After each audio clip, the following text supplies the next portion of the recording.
Seguir? Vamos falar dos apologistas. Existe uma certa conexão entre um assunto e outro que nós estamos tratando. Houve perseguição à igreja? Houve. Perseguição física nós falamos. Só que houve também perseguição intelectual. E é isso que nós vamos tratar agora. E aí surge a figura dos apologistas. O que é uma apologia? É uma defesa. Um apologista é um defensor da verdade. Esses apologistas, eles aparecem desde o início. Na verdade, o primeiro ataque intelectual à fé cristã veio com os judeus, foram os primeiros a atacarem o cristianismo. E lá no Novo Testamento nós já vemos como é que é a linha de defesa do cristianismo em relação aos judeus. Já no Novo Testamento a gente vê isso. Quem é que lembra? A linha é sempre a seguinte: o cristianismo é uma continuidade do judaísmo.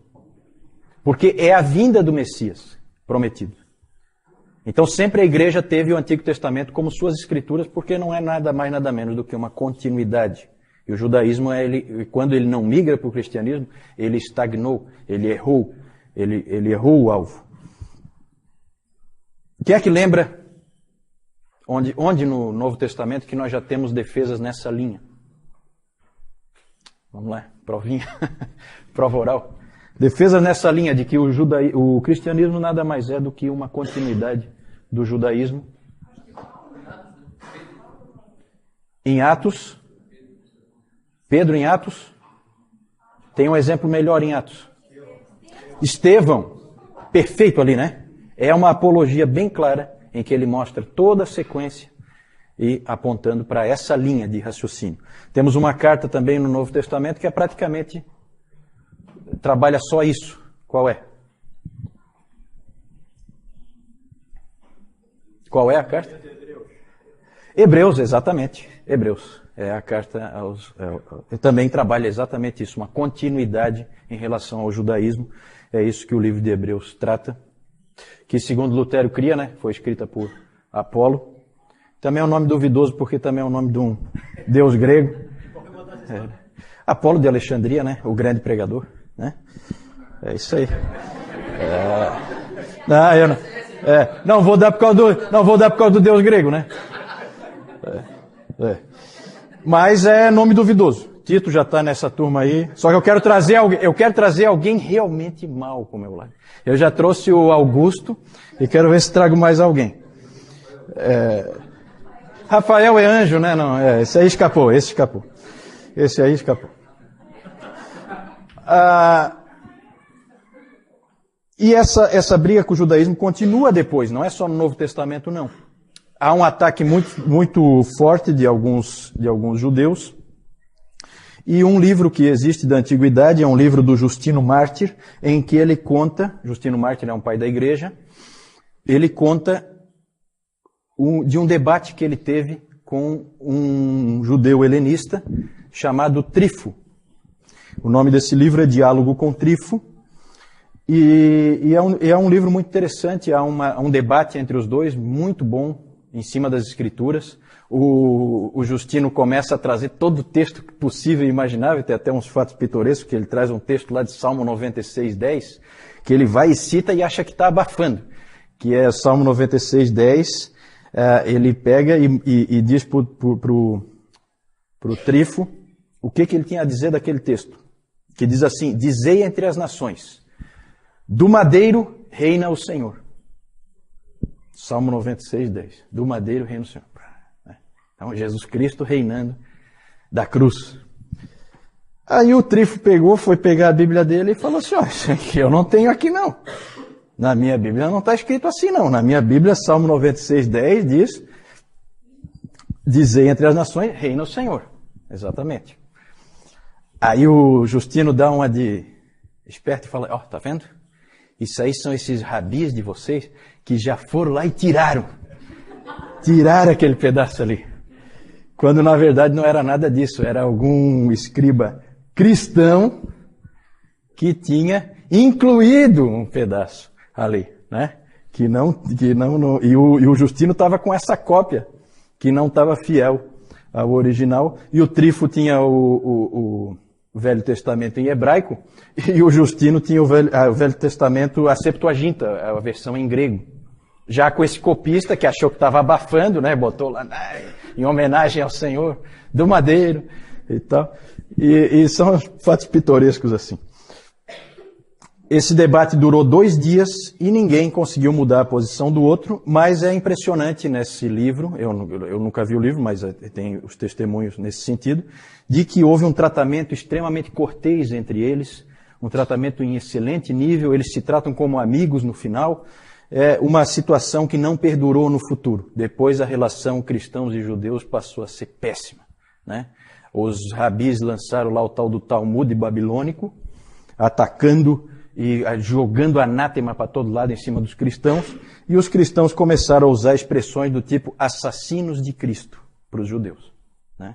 João Crisóstomo, um dos pais da igreja, foi um desses que utilizou esse nome e perpetuou esse nome aí. Quem são os judeus? São os assassinos de Cristo. Então a situação se deteriorou. Agora o judaísmo, houve então esse tipo de conflito aí com o judaísmo, mas o principal é com o paganismo. Pode passar ali.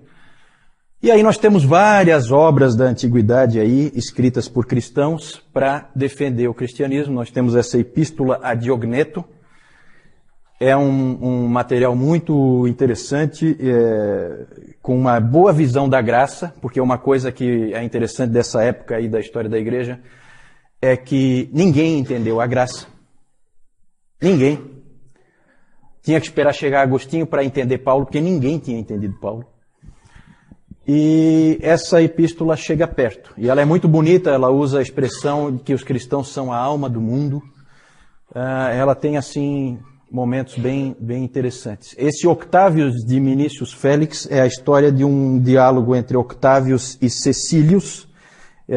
Esse Octávios era cristão e ele, então, começou a discutir com esse Cecílius.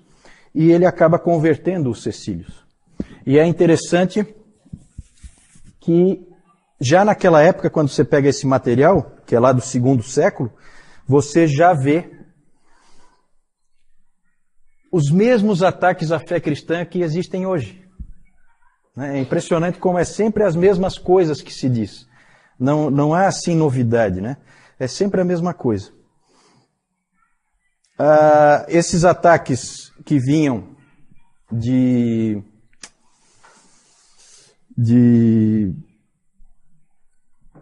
fontes pagãs, normalmente de filósofos e tal, eram ataques sofisticados. Nós temos um famoso que é um livro do Celsus, né? Esse Celso, não tem um Celso aí não, né? Eu tô louco para trazer alguém para mim. Esse Celso publicou o livro Verdadeira Razão, em que ele ataca, destrói mesmo o cristianismo. E aí vem o Orígenes, que era um gênio, que é aquele que a mãe preservou escondendo a roupa. O Orígenes, ele escreve um livro famoso que se chama Contra Celsum, em que ele rebate todas as acusações do Celso. Então os apologistas, é sempre esse trabalho de escrita, é sempre esse trabalho de ataques, e eles daí se defendem, esses ataques mais sofisticados, mas também havia ataques intelectuais mais grosseiros. E um interessante, que depois o João vai mostrar, é uma pichação que existe hoje em Roma, nas ruínas lá. Existe uma pichação na parede, com uma figura de um burro crucificado, um homem com cabeça de burro, e embaixo escrito, Alexandre adora o seu Deus. Ou Alexandre adorando o seu Deus. Isso é encontrado hoje lá. Na verdade, o que é? É uma gozação de algum vizinho mala lá, do tipo né? Que não gostava do Alexandre, não gostava dos cristãos, e então fez ali uma referência a Cristo daquela maneira em que ele procurava desonrar a Cristo. O Justino Mártir escreveu a primeira e segunda apologia contra os pagãos. Esse homem era um homem de grande inteligência, de grande capacidade, e ele é o principal apologista. Vejam que ele defendeu a fé cristã tanto contra os judeus como contra os pagãos.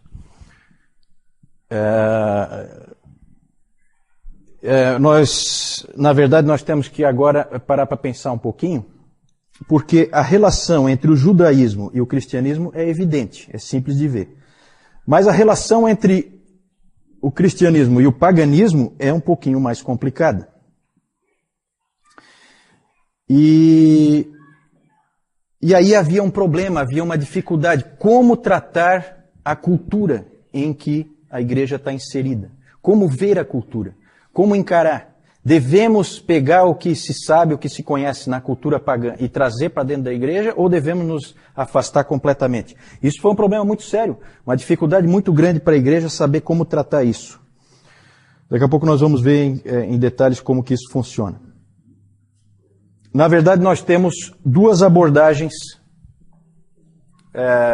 duas formas de tratar a cultura nessa época dos apologistas. Pode passar isso. Cristianismo e cultura, duas abordagens. Uma é a abordagem de Clemente de Alexandria. Clemente, como um homem de Alexandria, evidentemente ele tinha em alta conta todo o conhecimento que já existia, conhecimento pagão, todos os escritos filosóficos, tudo para ele era de grande valor. E ele, então, ele enxergava assim. Quando ele era perguntado se os cristãos deveriam repudiar todas essas coisas ou abraçá-las, o Clemente respondia: se alguém precisa de comida, deixe-o ordenhar a ovelha. Se precisa de roupa, deixe-o tosquiá-la. Da mesma forma, deixe-me usufruir da erudição grega. Ele achava que todos os filósofos pertenciam aos cristãos, que aquilo tudo era dos cristãos, e que aquilo tudo era para ser usufruído pela igreja, e não jogado fora. Essa era a postura do Clemente de Alexandria. Não é à toa que venha de Alexandria esse pensamento. E o Justino Mártir tem uma frase famosa dele, em que ele dizia que onde quer que haja verdade, ela vem de Cristo e pertence a nós. A mesma atitude. É verdade? É nossa. Então vamos pegá-la para nós. Essa é uma atitude, a atitude de integrar essas coisas no cristianismo. E a outra atitude, saindo de Alexandria, que é no norte da África, e indo mais para o ocidente, mais para o oeste, nós chegamos em Cartago, também no norte da África, e lá nós encontramos Tertuliano. E Tertuliano tem uma postura oposta. Ele acha que não deve haver nenhum vínculo entre a igreja, entre a fé cristã e a filosofia grega, o pensamento dos pagãos. Quem é que está certo? Pergunta difícil. Na verdade, a postura de Clemente, e que também foi depois a postura de Orígenes, que é sucessor de Clemente em Alexandria, é uma postura perigosa, porque ela leva facilmente a um sincretismo. Parecido com o que existe hoje em dia, né? Quando a gente pega e inclui a ciência dentro da igreja, e aí acontece coisas como a que o Nilton pregou hoje de manhã, de pessoas que misturam o relato bíblico com o evolucionismo, ou então no tratamento das vidas das pessoas na igreja, você começa a misturar a palavra de Deus com a psicologia, por exemplo. No fim, você não sabe se você está realmente tratando pela psicologia ou pela Bíblia, você já não sabe mais. Começa a haver uma mistura, começa a haver um sincretismo, e não é à toa que em Alexandria floresceu o gnosticismo valentiniano, porque você acaba abrindo o caminho para todo tipo de sincretismo, mistura de religiões. Cartago, nós temos Tertuliano. Tertuliano é uma grande figura da história da igreja, já citei ele várias vezes aqui. E esse Tertuliano, ele foi um homem que ele era um advogado, ele se converteu mais ou menos na meia-idade, em torno de 40 anos. E ele era um homem muito enérgico, muito combativo, gostava de uma briga, e grande orador, grande pregador, extremamente dogmático, firme nas suas posições, e ele não gostou nada da atitude que Alexandria tinha em relação aos gregos. Ele disse, eu tenho aqui uma frase dele, deixa eu ver onde é que está. É uma famosa frase, que talvez vocês já tenham escutado. O Tertuliano tem várias frases famosas, em que ele pergunta o seguinte: o que tem Jerusalém com Atenas? Já ouviram essa frase? É dele. O que é que Atenas tem a ver com Jerusalém? O que é que tem a academia com a igreja? O que é que tem os hereges a ver com os cristãos? Essa era a posição dele. E o Tertuliano, na verdade, ele era um pouco exagerado. E nessa posição dele também tinha problema. Na primeira nós tínhamos esse problema do sincretismo. Começa a misturar tudo, no fim você já não tem mais um cristianismo puro. E no caso do Tertuliano, você tem um isolamento da igreja em relação à cultura. Ele se isola. E você começa a ter um cristianismo estranho. E o Tertuliano tinha umas frases que não ajudavam nada. O Celso criticava, o Celso que eu falei antes, um crítico dos cristãos, ele criticou no seu Verdadeira Razão, ele disse o seguinte, que os cristãos dizem, não faça perguntas, apenas creia. Isso para o Celso era inadmissível. E o Tertuliano, acho que ele ia um pouco nessa linha, porque olha só essa frase dele, que sempre deixou todo mundo estupefato. Ele dizia assim, eu creio porque é absurdo. O Filho de Deus morreu. Isso é crível porque é uma tolice. E ele foi morto e ressuscitou. Isso é certo, porque é impossível. Esse tipo de atitude não ajudava nada, porque, na verdade, pessoas como Celso achavam isso uma coisa irracional. E o cristianismo não é irracional. Então esse aí é um outro extremo que o Tertuliano foi, que também não foi muito legal. O Tassiano, que é outro pai da igreja, esse foi pior ainda, ele era mais radical ainda. E o monasticismo medieval, os monges medievais, não foram numa direção muito diferente, não. Eles foram mais ou menos nessa direção aí. Tem aquele livro, O Nome da Rosa, do Umberto Eco, que eu nunca me atrevi a ler, porque dizem que é terrível de ler, né? Porque ele escreve um monte de línguas diferentes, porque cada monge fala numa língua diferente.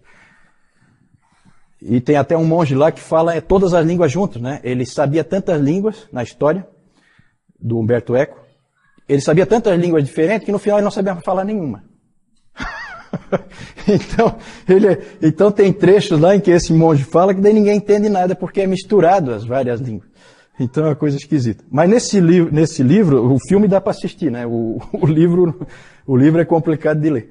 Mas ali tem a história gira em torno de um monge que queria dar um jeito de se livrar das obras de Aristóteles.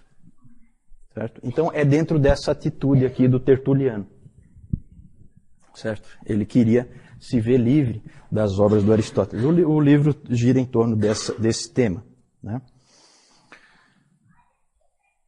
Quem é que está certo? Quem está certo? Vejam bem, gente, aqui a gente tem que pensar assim, a igreja é uma só. Quando um cara lá em Alexandria fala uma coisa, me afeta aqui. Porque não existem várias igrejas, existe uma igreja única. É a igreja católica, que nós falamos antes. Essa época ainda é uma época em que a igreja é uma só. Então um se preocupa com o que o outro pensa. É diferente de hoje em dia em que todo mundo é meio independente e tal, a igreja é toda dividida. Não, nesse tempo não. Quem é que será que estava certo? Para que direção a igreja deve ir? Isso foi difícil. E não existe resposta fácil para isso. Na verdade, esse problema do cristianismo em relação à cultura sempre foi um problema. E é um problema hoje ainda. O quanto da cultura você aceita, o quanto não. Você pode assistir um filme de Hollywood?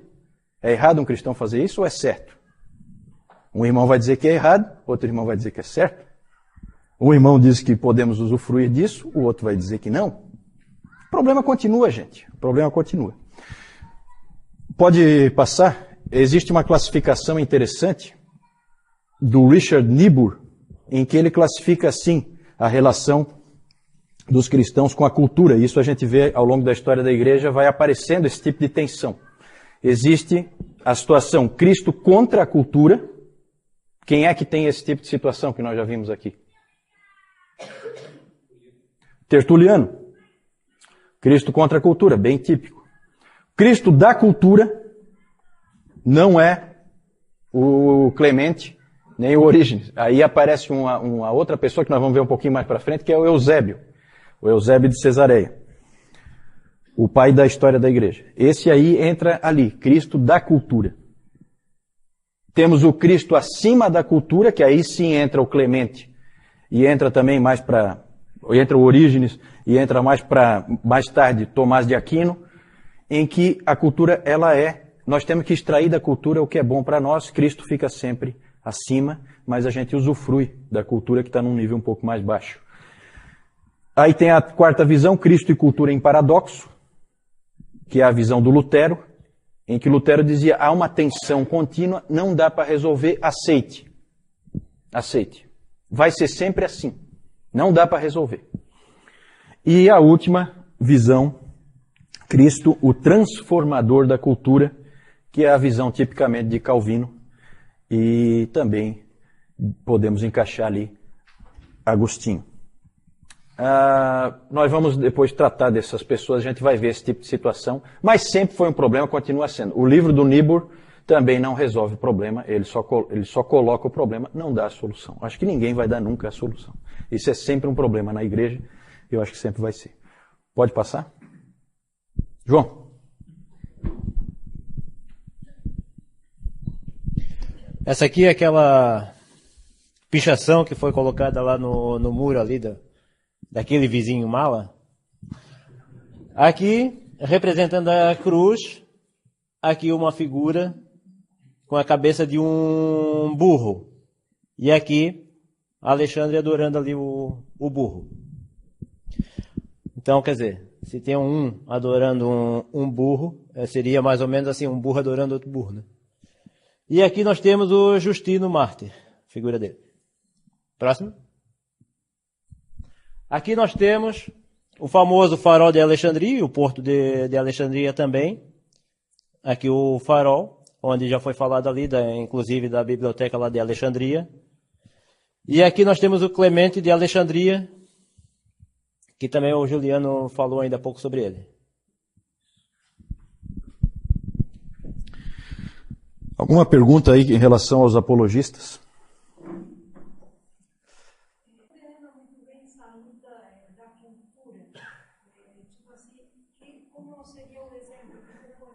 A primeira é em relação ao que quer dizer, o que se quer dizer exatamente com cultura. Cultura aí, no caso, é o que nós costumamos chamar de mundo, né? Na verdade, é toda a forma de ser, os valores, as ênfases, a maneira de viver das pessoas que são do mundo. As filosofias que elas seguem, como elas constroem o pensamento delas, a maneira delas aprenderem, as ênfases, tudo isso é a cultura. Nós devemos trazer isso para dentro da igreja ou não? Nós devemos ser semelhantes a eles ou nós devemos ser radicalmente diferentes deles? Sempre foi, né? É hoje, inclusive. Nós temos grupos de cristãos, desde o Amish, que não se mistura em nada com a cultura, até o totalmente mundano que sai no bloco de carnaval, sem problema nenhum. Certo? Então existem essas gradações aí. Numa igreja católica, isso seria um problema seríssimo. Uma igreja única. Hoje as igrejas são divididas, então um não se preocupa muito com o que o outro faz. Mas naquela época, afetava. Quem é que está certo? Para onde a igreja deve ir? Quem é que nós devemos ouvir? Devemos ouvir Tertuliano ou devemos ouvir Clemente? Né? É o problema.